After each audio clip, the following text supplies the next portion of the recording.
Good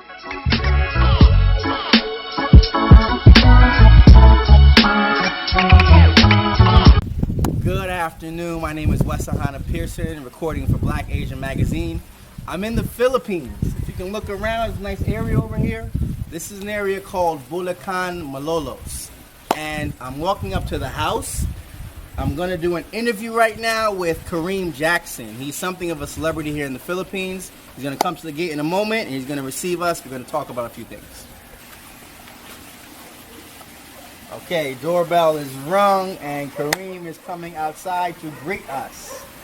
What is up? What is up, man? What's How up, you Kareem? You made it. You made it. Oh, man. It felt like it took a year and a day to get out here. It did, man. You know, it's summertime now, so you're late. You know, it's summertime here. Yeah, it took me about a good almost 3 hours to get up here. Really? From Manila? Traffic, though, right? Very bad traffic. That's why I don't live in Manila. All right. See, there's no traffic. Once you got here, there was no traffic, right? Look, pretty much, yeah. Road is empty. Road is empty both ways. The odd car. You live in a gated community. Yeah, man. I live in a gated community here. It's actually Malolos, Bulacan. Yeah. It's Malolos City, Bulacan. So it's a really nice place. It's the largest city outside of Manila. Okay. So technically, a lot of people that work or own property in Manila live here or they're from here. Local celebrities like the Padilla family are from Malolos or Bulacan. Okay, I don't know. Politicians are from here. Local celebrity type that are popular in Manila, but they're actually from here because you're outside. Okay. That takes me only 30 minutes to get from here to Manila. Driving. But you it took 3 hours, right? Yeah. Yeah. I wish I had known. I wish I had known what you know. All right, let's go inside. Let's do the interview. See my crib, you guys. Come on in. But okay, all right. Now, Kareem, what are we looking at? Maybe if you could kind of stand this way. I actually have been home for a little while. I've been out of town for a while. Yeah. Okay. So this is Bella, you guys. Who's that? This is Bruno. Bella. Bella? Like Bella. This is Bruno. Bruno. Yeah, these are our guard dogs, you guys. What breed of dogs are they? Rottweilers. They're Rottweilers. Are they young? Because they look a little bit small. I've seen Rottweilers that are much bigger than that. They're pretty big, though. They're pretty big. Yeah?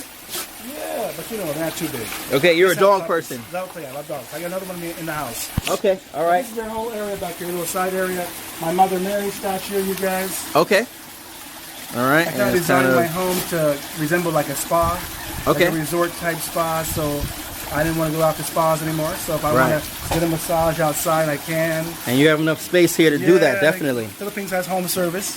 Then I have a little lounge area over here. Okay. And you know, I bought this house, by the way, as a black person abroad. Yeah. Bought this house as a repossession, right, repo, and fixed it up. So then it was like condemned and horrible before. So then we actually did all the painting, all the renovation in Asia. Go figure, right? Okay. Was it expensive to do that? I think altogether, I give you some numbers, like to redo the whole house after the foreclosure, in dollars, it probably cost me about $3,000. Okay. It's about 50,000 pesos. This is a pretty big house here. Yeah, but we redid it. That's not what I cost to buy the house, but all the renovation was like crazy cheap. Yeah. In dollars. Okay. Little lounge area, you guys. Okay, all right. I love my drinks. Okay, so you have kind of black Jesus. Yeah, I had this done, you guys. Here they love, black, spirits or whatever you want to call it. So I had this custom done. Right. One of my partners in my business here, I have 3 salons here actually in Bulacan. They make these figurines. Right. So I said, if you make me a black Jesus, Okay. So I have it here. Let's look at church. And you've also got another Jesus figure here. This is the Black Nazarene, one of the most Nazarene, renowned, okay. What do you want to call it? What do you call it? The black revered. What do you call figures, religious figures. What do you call it, JJ? We call it Black Nazarene. JJ. Okay, but Black Nazarene is one of their most revered biblical features. It's a priest or they don't know if it's a priest or if it's actually a saint. It's a miraculous. But it's a miraculous thing. Okay. And of course, black. It's good luck, by the way. Okay. Black Nazarene is supposed to bring good luck. It's the largest festival in the Philippines. 1 million people marching the streets carrying this guy around. Okay. When is the festival? Do you know It passed recently. January 9th. January 9th. It just passed. Okay. January 9th. Okay. All right. Okay. Yeah, man. So, come on into my crib, you guys. Look. Certainly. Yeah, man. Come on. We don't have to take our shoes off, do we? No, you're all right. Good evening, ladies and gentlemen. My name is Wesahana Pearson, and we're sitting here in the Malolo section of Bulacan in the Philippines, about maybe a couple hours outside Manila. We were going to do this video inside, but we decided it would be just better and cooler if we did it outside. Yeah. So first, for the site, can you tell me your name? Well, I'm Kareem Jackson, you guys, publisher of the Philippines Magazine International, Bulacan Lifestyle Magazine. We just recently published Rango Magazine with our partners in that. I do consulting, business development, and coaching. That's what I do. Okay. All right. Now, moving on a little bit, give me a little idea of your background. Right now, we're in the Philippines. Yes, as you told me, you've lived here for about going on 7 years. Yeah, I've been back and forth for like 7 years, man. Back and forth between the U.S. and the Philippines. Before I was going back and forth, like I would exit back and forth. Now if I have to exit or go somewhere, I just go nearby. I don't actually go all the way home. But actually, bro, 10 years ago, if you guys are looking and you're wondering like how I did it, like 10 years ago, I outsourced my business to Asia, to the Philippines, and I'd never been here before. And that's kind of how I originally got into it. We're live in the Philippines, you guys see. Yeah, traffic behind us, yes. This is my bungalow, by the way, you guys. This is where I write my magazines, write my books. If I'm in the city, I'm usually here. So, but 10 years I've been outsourcing. Then I finally came and saw it, fell in love with it, and then I've been back and forth for 7 years. And this year, actually, funny enough, I'm just now saying and thinking, okay, I want to make this home. Just this year, though. My father got sick back home, so things happen, you know. So now I feel like, what am I tripping on? Well, I look at this more permanent, and then that less permanent. Okay. All right. I want to take a bit of a different direction with this interview. Yeah. You actually live in a gated community. Yeah, There's a gate around here. There's a security guard. When you drive up, you have a lot of space. You have a lot of land area here. Yeah. And you're introducing me to this life. This is like, you're making me this think is a bungalow, about, man. This is only a bungalow. What are you talking about? Only. All right. So you told me about these other things that you do. I understand you have what I thought you worked with the local government in the Philippines, but it's not quite that. What exactly is your position? What I actually do, man, I had a business back home. I've been doing marketing and business development and publishing for a long time. My family's in construction, restaurants. We've had limousine businesses, salons back home. Just a business in music. My grandmother's a jazz singer in LA. You can look her up, you guys. Frances Cochet, miss you, Grandma.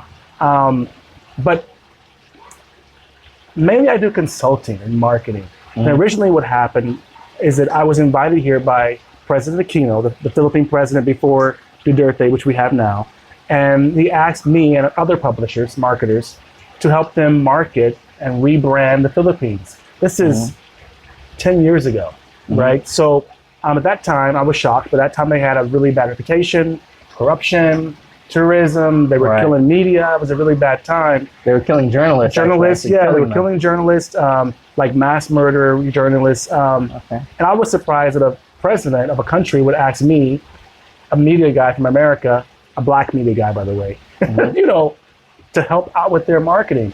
And then this is before the new More Fun in the Philippines campaign. So we were working with the Department of Tourism before, and we weren't, so we were on board when that changed and all that happened, and it worked, bro. So the marketing the country's booming, it's awesome. So the working with the government was, I was actually working marketing and helping them with tourism consulting. I published the first Philippines magazine. I had never been here before. What was the name of the magazine? Philippines Magazine. Philippines Magazine. Yeah. Okay, international. Yeah. Okay, this is not my first one. This is actually the second or third one. But you guys, and now I've done others. Now I published that. Sorry, it's so messed up. It's, you know, we've been through a lot of moving. Okay. But I've done, now I do Philippines Ink magazine for tattoo. I do a nightlife publication. We just got done doing Rango magazine for Philippine hospitality workers. This is through a group that we published this for also. Then now we're working on Bulacan Lifestyle magazine because Bulacan is the fastest growing city in the Philippines right now. Yeah, and it's booming. So we're gearing up for that magazine, website, and have a radio show here also on 90.3 FM. Mm-hmm. But mainly, I'm working with local governments because our company does business development and community development. Mm-hmm. Like back home in the hood, right? You hear community development, usually means black folks. Yeah, means a lot of corruption, like HUD houses, taking the money out. But now here, that really means that we work with communities. Mm-hmm. I was originally worked with the country in the president's office, Malacanang Palace, to help them rebrand their cities. Mm-hmm. And long story short is that in the States, the issue is white folks are doing this. Yeah. But in America, a black guy would never be hired to market and do community development for the city of, you're from New York. New York City. Like no, different they wouldn't be. If he was some appointed government guy. Mm-hmm. But for them to go out and hire a marketing company and say, how do I fix the brand of New York, or how do I get more, tourism to New York? A black company couldn't get that contract. So President Aquino, he hired you being a black person. He hired you because you're black, or he hired you just because? He didn't hire me. Actually, he offered and said, you guys come visit. Mm-hmm. And then at that time, I didn't want to come visit. I was doing my own thing in the States, right? Mm-hmm. But I published the first Philippines magazine from the States for marketing of them. Right. Originally, what I was doing was marketing them to Phil Ams, who lived in California. Right. So the first edition was mainly a bridge between Philippines and Phil Ams in the States. So it was distributed in hard copies all over LA, and then we had an online version and a website, and it was encouraging Phil Ams to go back. I'd never been here, but they wanted a foreign publisher. And to be honest, I will say, being black was an asset. Okay. Huge asset. Okay. Huge asset. And their perception of you in this job as a black person, that you're more creative, or not what? A job. I didn't work for them. They just said do it.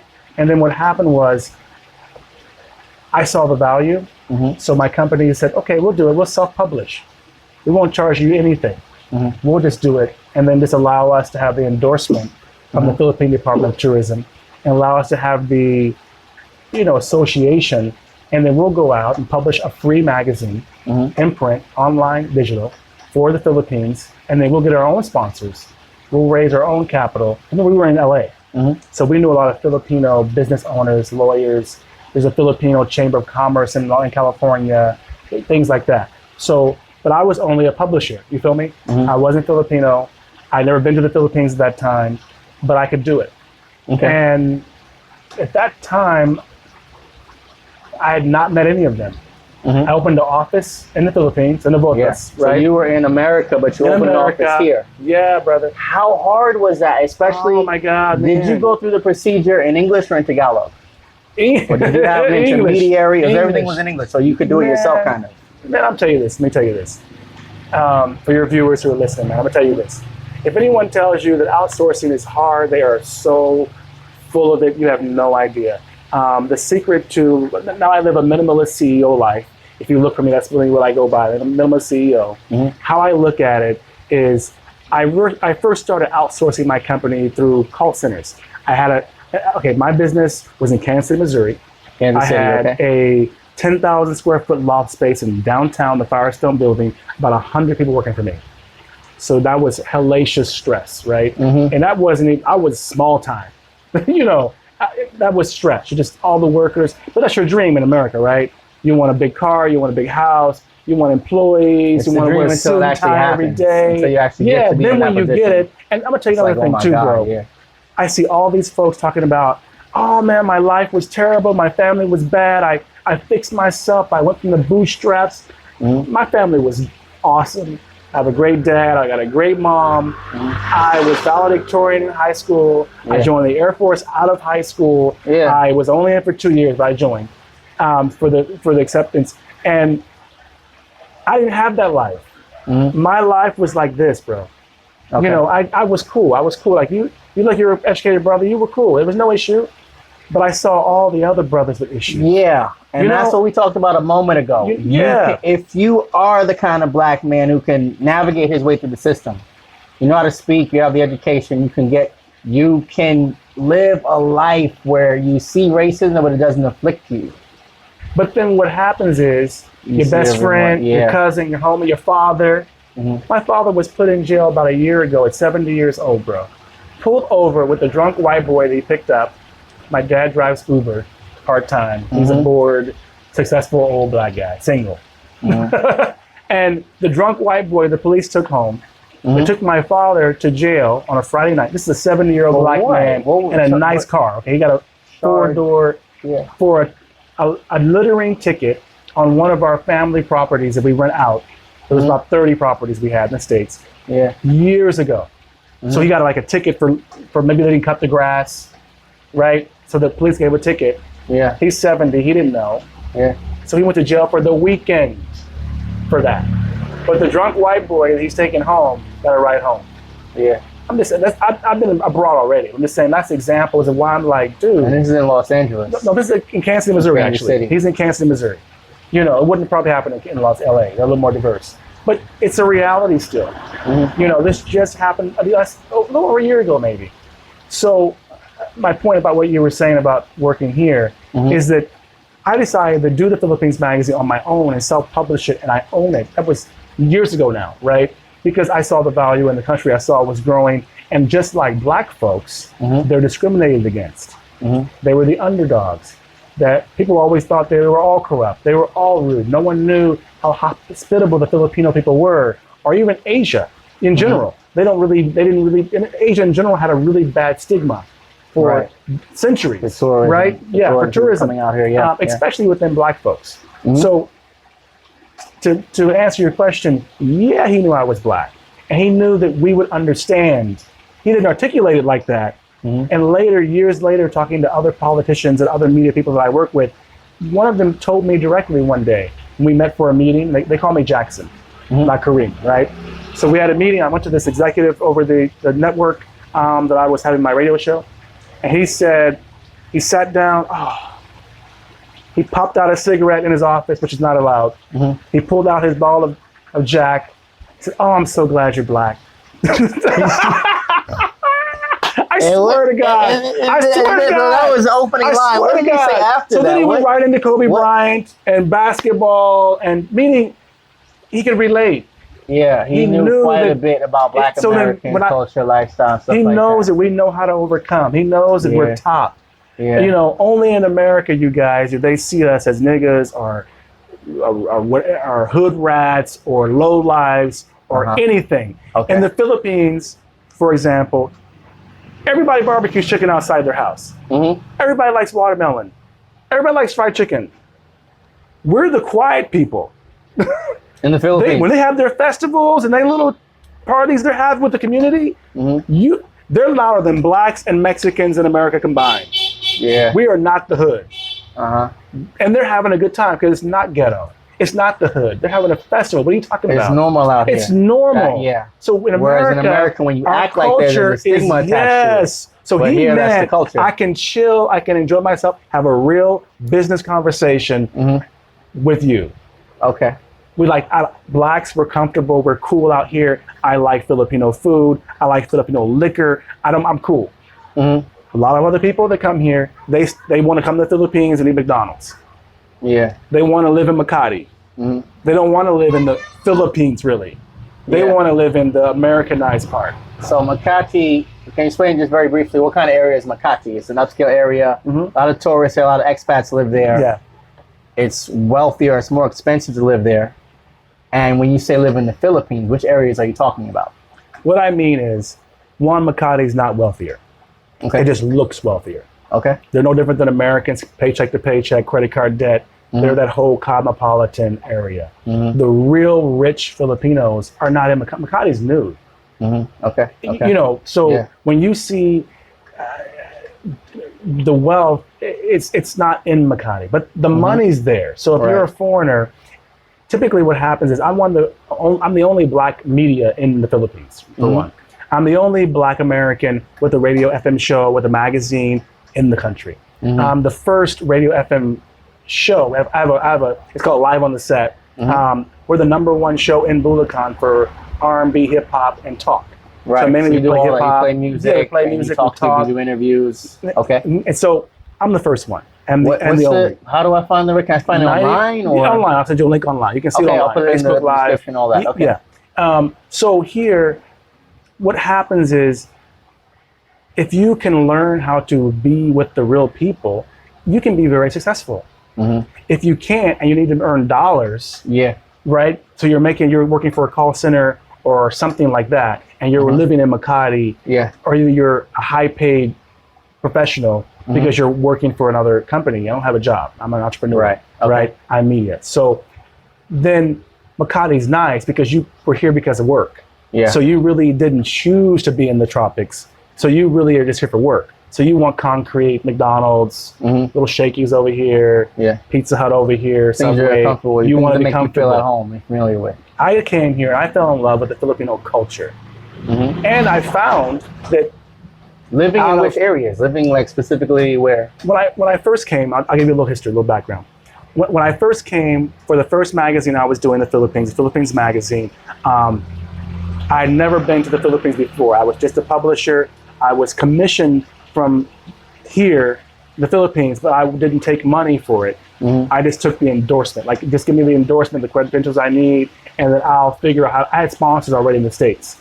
So I knew the Philippine Chamber. I knew that's why they approached me, right? So I did it. I self-published because part of me, you guys, why I was talking about outsourcing earlier, I couldn't believe, like, I lived in a boat in LA, by the way. We were living, I lived in LA 2003-ish, you know, 2005-ish, I went back and forth, but I hadn't been there yet. I outsourced to the Philippines my graphics design, my calling for my American company. I outsourced then my publishing, and I just couldn't believe that you could drop, what do they call it? I could send you a digital of my magazine or whatever, and you could print it in another country. And then ship it to me in LA. Originally, that was my number one thing. The whole deal. The reason I said, okay, don't pay me. Let me just figure this out, because I couldn't believe, bro. Like, I'm like you. That I could send money abroad, have an office in the Philippines, Navotas. I had like a office, with staff, and it was a salon, studio, photography. So they were doing my cover pictures. They were doing the ads inside. They were doing the photography there. And then I could send them that. Then I could actually, from my boat and my laptop, I could then send the printer, which was also in the Philippines, in Makati at that time. The digital, I'd never seen them. I'd never seen them at that time. I knew they were Makati. I was like you. I don't know where Makati is, or Navotas is, or Bulacan, but I was all over. I send them the digital copies. They could print it, ship it to me in much FedEx. Cheaper than having that done at my freaking boat. And I never, man, I was a guy who had grown a business to 10,000 square feet. I had 30 designers on staff for my magazines in the States. I had 20 sales staff. You know, the guy that took you to wining, dining, selling ads. I was running around. My clients were AT&T, GlaxoSmithKline, Sprint. I mean, you name it. The mayor of Kansas City, the Chicago government. Like, I was in media. I was publishing. I was doing consulting. I was rocking it, right? I had a fabulous car. I had a big ass house. But what killed me, like every other business in the recession at that time, was overhead, bro. Overhead, right? Was killing you. So when they called me up, really I'm black, right? I'm thinking the Philippines Magazine, what? And mind you, what happened was, at that time. I was so shocked they were calling me, like, why? Because in America that wouldn't happen. You're not gonna get a call from the Chicago mayor and say, black marketing company, we really need help rebranding our city from being so guns and violence Chicago. We need to market the new Chicago Bull Stadium or whatever it might be. Can you help us, black marketing company? Oh my God! Would they benefit? They would never. Would they benefit more from having a black marketing company? They definitely would. And we'd be cheaper. We'd be, but they give it to Burst and Rain, someone like that, who's also from Kansas City, where I'm from. So when they called, and then the other thing I kept asking my friends is so you're telling me that other companies, white companies, by the way, are printing abroad? I'm competing in America.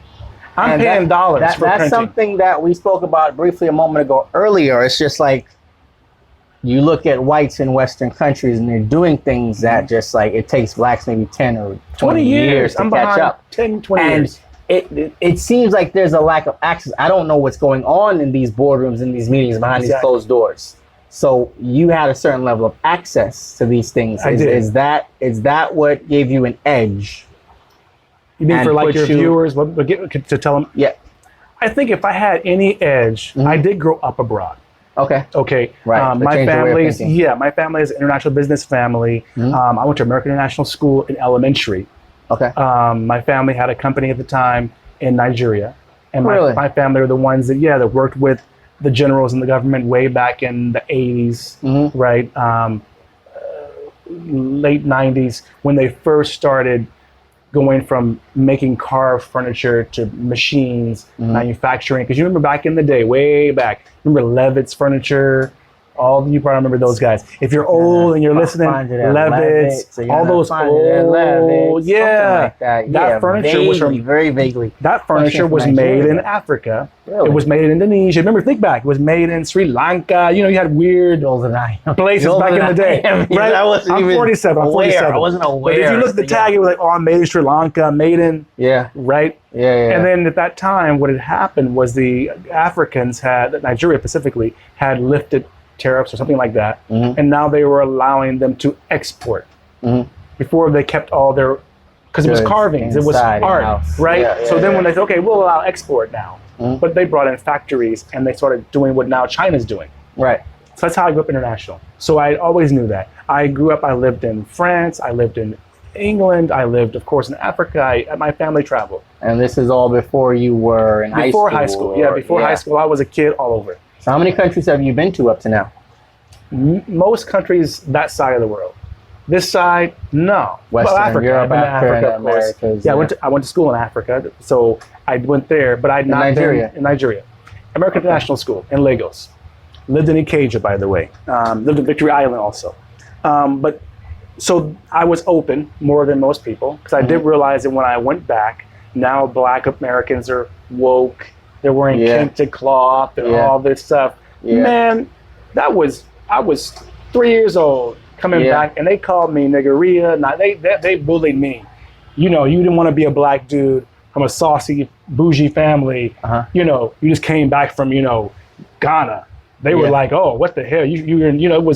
There was no education back then, right? Like it is now, right? But it did bless me that I knew international already. I'd seen black people running banks. I'd seen a black president. I'd seen U.S. Embassy black diplomats. So it wasn't like when I came to the States, back to the States full-time with my family, I was 6th and 7th grade. But by that time, I'd already known that, I think racism, what's that? Like, I can't do this, I can't do that. I can do whatever I want. I didn't go to that stage. But as I got older, a lot of my friends, they went to that stage. You know, you don't know what's possible. You never met an African president or an African, until Barack Obama, and you didn't really, you weren't open. Right. If that's any caveat to it. But ultimately, I believe if I wasn't black, there were already white companies outsourcing. There were already white companies that were doing this stuff. Makati, their money is from BPOs and outsourcing. Now, they killed India 5 years ago. They beat out India for the #1 outsourcing country in the world, here in the Philippines, right? So we're behind. But what happened is that I didn't know that I could actually drop ship my magazines. It's a big deal. I'm paying $100,000 an issue for 20,000 copies of a magazine, give or take. So I need $500,000 to publish magazines every year in America, for real. Whereas now, all of a sudden, not only is it cheaper in the Philippines, but back then, $1 was worth 55 pesos. 55 pesos. Philippine pesos. So even if I was paying $100,000, for example, for it, it was only going to cost me $15,000, $20,000 for the same fraction thing. of the cost. So the interesting side to my story was this is a recession. I gave up everything. Then I was re-inspired by outsourcing. I'd given up, man. I was like, I got to find myself. I'm sick of the business. I was sick of the studios. I was sick of the big office, man. I wasn't that guy that had a bad life, had never experienced it. I wasn't that guy whose parents were. It wasn't like that, bro. I had no complaints. I lived a nice life. I was a blessed life.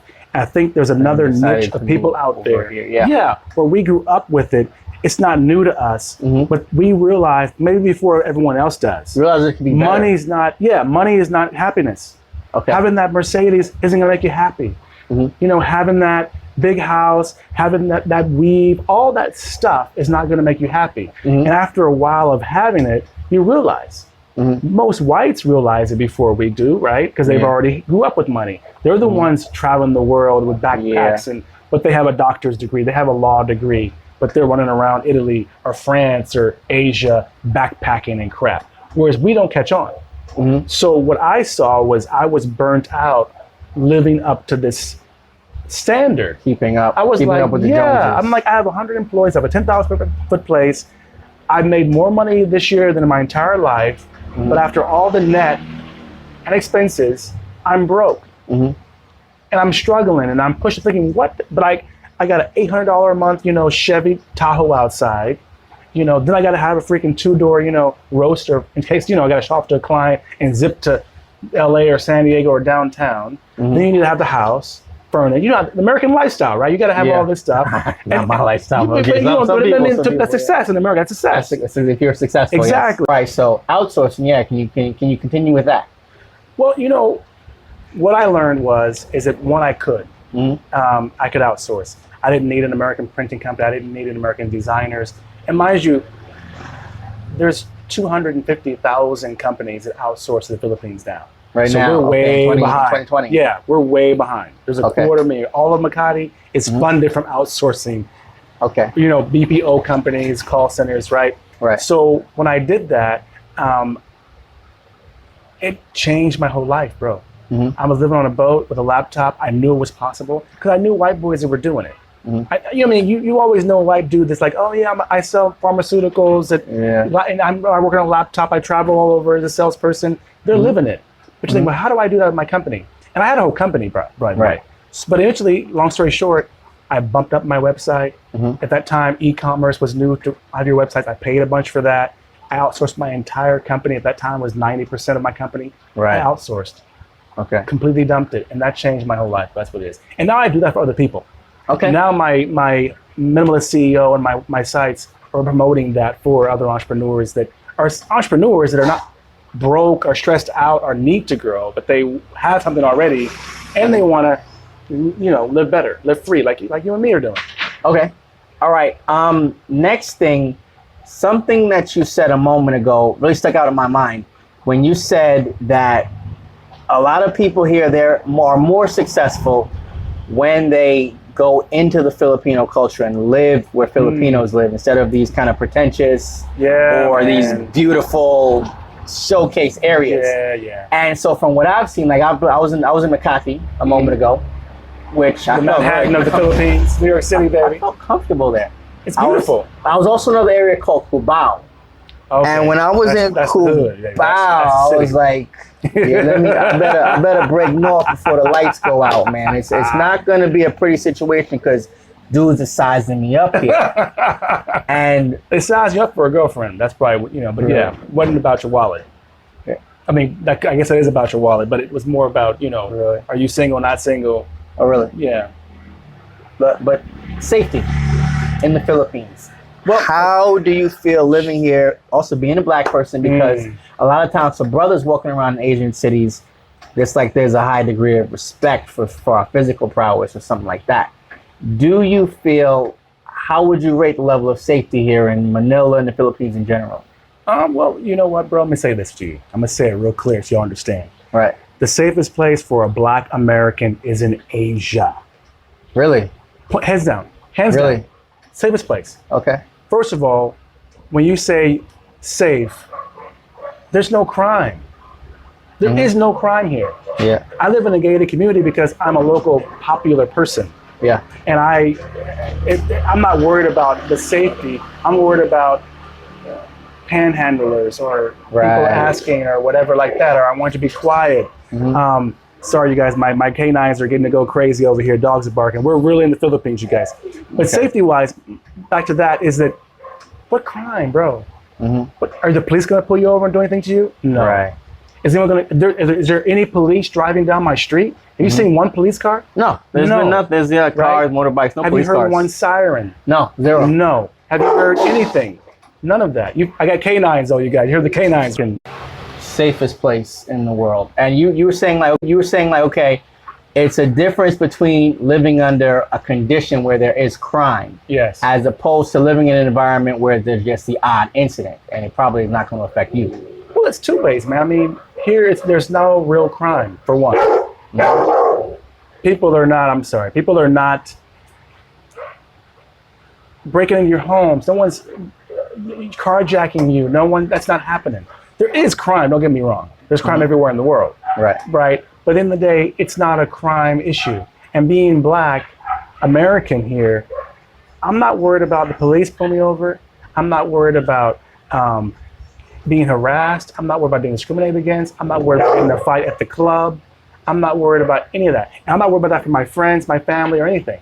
So for me, the crime here, the safest place where I feel freer to be able to do what I want to do, to build my business, to go wherever I want to go, like you. You hopped in a plane, you came in Asia. Yeah, I hopped in a plane you came last here, night. got off, you drove public transportation, you got here. Went what to happened? a new place. Nothing happened. Your wallet's okay, right? Yeah, Your I phone's think okay? nothing. Yeah, You didn't get jacked in Cubao, as bad as Cubao was, but nothing happened. Cavalli kind of But nothing happened. Okay, right. But Chicago, how many shootings? Kansas City, 60 I in a got at weekend. least 20, 30 friends that have died in my lifetime in Kansas City where my family's from. You know, you're from New York City. I mean, come on now. There's a murder rate. There's a murder rate. Here, there is no murder rate. Besides Duterte's murder rate, which for the drug lords. But besides that, there is no murder rate. If it happens, they're shot. And if the police stop a black American here, he better have a good ass reason. Right. Because here, we're not niggas, bro. Yeah. We're like celebrities. We're like, they don't see us as whites see us. Yeah. They see us as the world sees us here. They see the Kobe Bryants, for example. They see the Barack Obamas. They see the Black Panthers, right? The Philippines, they go all the way back to their first experience with a black person, a black American, was Muhammad Ali, Thrilla in Manila. Remember that? Right. If you talk to Filipinos, their grandfather will go all the way back and be like, yeah, you know, man, black Americans, we applaud you guys. Muhammad Ali, you know, he was here. They also have history of the black military people. Yeah, the Philippines here. American campaign. I think there was some black troops who actually defected and started fighting for the Philippines. Most. Really? Yeah. There's quite a few. Dennis Rodman's dad is still here. Yeah. From military, I assume. Still here. I think he got about 20 wives and 30 kids. Really? Yeah. I'm just saying he's old now. Yeah. He's an old crookedy. I'm just saying, yeah, way back we stayed. So their vision of us is brothers. We were here. We didn't give up. We didn't leave. And then we were cool. We weren't the ones taking advantage of your girls at the bars. That wasn't us. We weren't the ones in the officers club. That wasn't us. Even now, we're not we didn't bomb you, Iraq, Iran. That wasn't us. You know what I'm saying? Even when the issue with Duterte came, where Trump was criticizing Duterte, the president here, right? That wasn't Obama. Yeah. So foreign people, especially in the Philippines, they separate black and white. Yeah. They see American, but they do separate. And the blacks right now, black American, it's a good time to be black American globally, brother. You on a plane. I like that you said that. I like that. I mean, it's a good time, brother. I'm telling you, people in America, if you do not travel, you need to at least go and see it. If you don't come to Asia, at least go to Ghana. Jesus Christ. I mean, I'm just saying, at least get out and see it because it is different for us. Okay. All right. How's your Tagalog? How's your Pretty Philippine good. language? How'd you speak Mabuti naman, galing talaga, di ba? Galing talaga. Maybe like 50-50. Yeah. Medyo lang. Kasi meron radio show, tapos meron a TV show, magazines then. Yeah. So I'm learning, I had to learn to be cool. I speak like a I speak like Tagalog. I speak like a homie, little slang Tagalog. Really? But I had a radio show for how many years? So you picked that up from the people you interviewed, people you talked to. No, from the tricycle driver, the jeepney driver. But I say it on the show because you don't see my face, right? Right. So the joke is always they can't tell who's talking. But now there's video, live streaming.